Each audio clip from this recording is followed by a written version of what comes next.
Hi, in this episode I'll be introducing MongoMapper along with the Rails. And although this is the last episode in the introduction series, it will be rather short. Why? As you can see from this post, you'll see that MongoMapper is really simple. And here is the URL. And here's a bit of warning.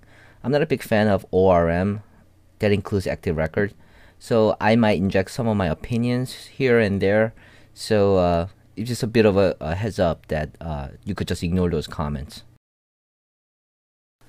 In order to install MongoMapper gem, you need to have the latest gem cutter. So let's go ahead and do this.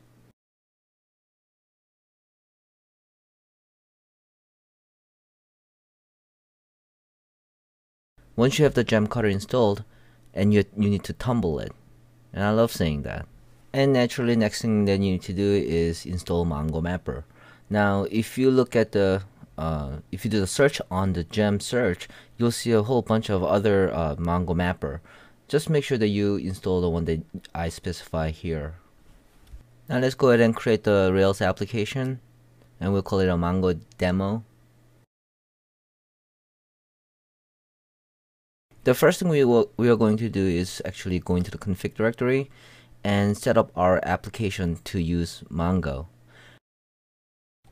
I'll first create the configuration file in form of YAML, just like a database.yaml, but instead it will be MongoDB YAML. And in the file itself, it will be YAML file, just like a database YAML. So I'll have a development and specify the server and the database that it will be using, in this case, YASI. And of course, I will need to have a test environment and a production environment. And it will work just like the database YAML. Only other thing that we'll need to add is actually initializer that will look at this file and set up the configuration accordingly.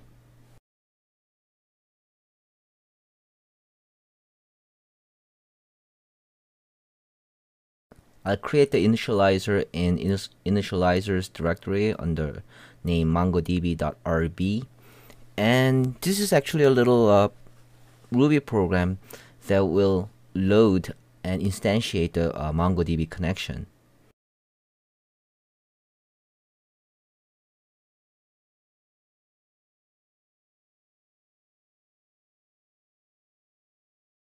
What I'll do here is the config file will look at the YAML file that we created, and if the file exists, it will load it, and it will pull out the configuration for particular environment.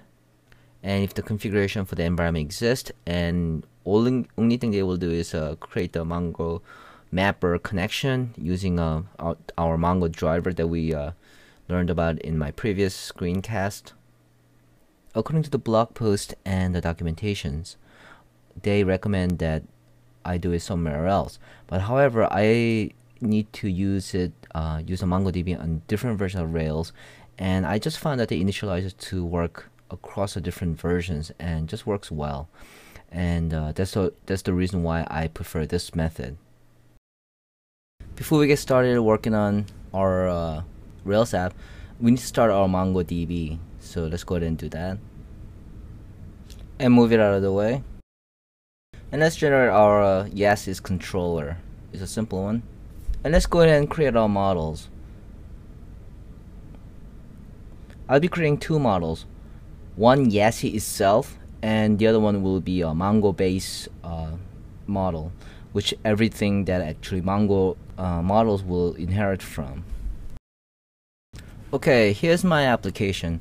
The only thing that I need to add is the view, which will be index view.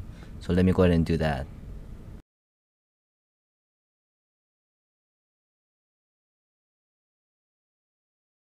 And refresh it. Let's first work on the Mongo base. And this is the model that everything that uses MongoDB will be inherited from. And the only thing that it does is that it includes a MongoMapper document. Unlike Active Record, MongoMapper gem is mixed-in module.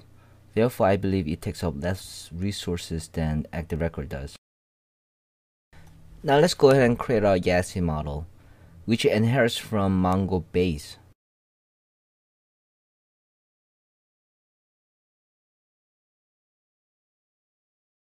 In order to create fields, all we have to do is call on key method and then pass in the name of the field and the type.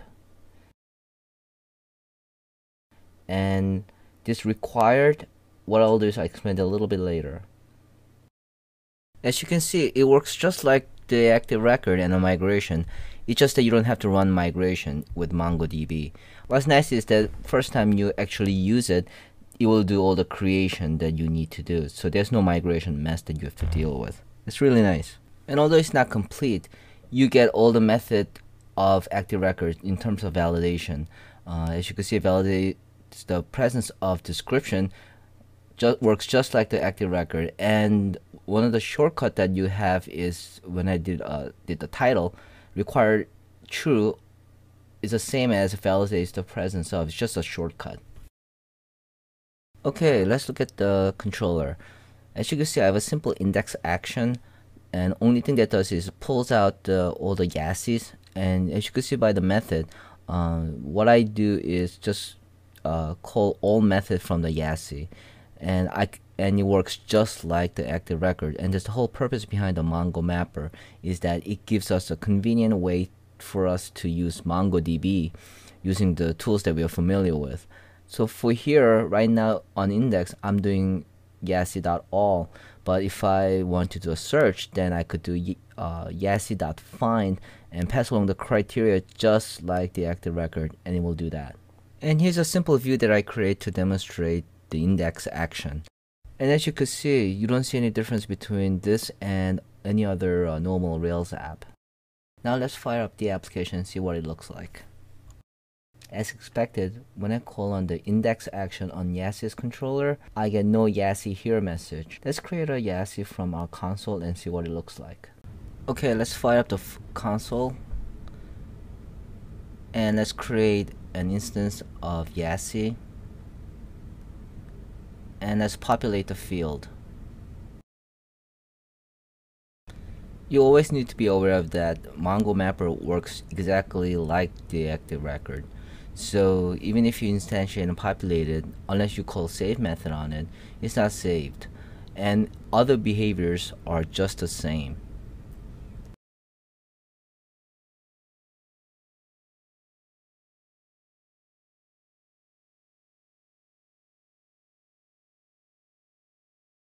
And call on the save method, and when we refresh the browser, as you can see, now we have a YASI. And other operations work exactly the same as active record. So if you call the destroy method on it and refresh the browser, as you can see, there's no YASI here message. Okay, now let's take a look at the data from the command line. And if you look at the DBS, you see YASI, and we'll use that database. And take a look at the collections. Notice that it says Mongo bases, and if you look at it,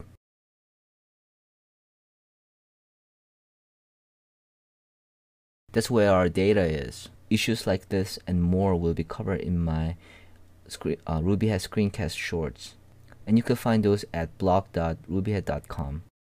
This effectively concludes the series on the introduction to MongoDB, and I'd like to thank you for all the positive feedback that you've given me. It all makes it worthwhile. In the future, if you like, I like to cover more advanced and real-world examples in the screencast. I always keep my eyes open on the user requests, so please drop a line and give me any suggestion on what topics I'll be covered, and I'll do so. Thank you. That was wonderful. Bravo! I loved that. Oh, it was great. Well, it was pretty good. Well, it wasn't bad. Well, there were parts of it that weren't very good, though. It could have been a lot better. I didn't really like it. It was pretty terrible. It was bad. It was awful. It was terrible. Get him away! Hey, boo! Boo!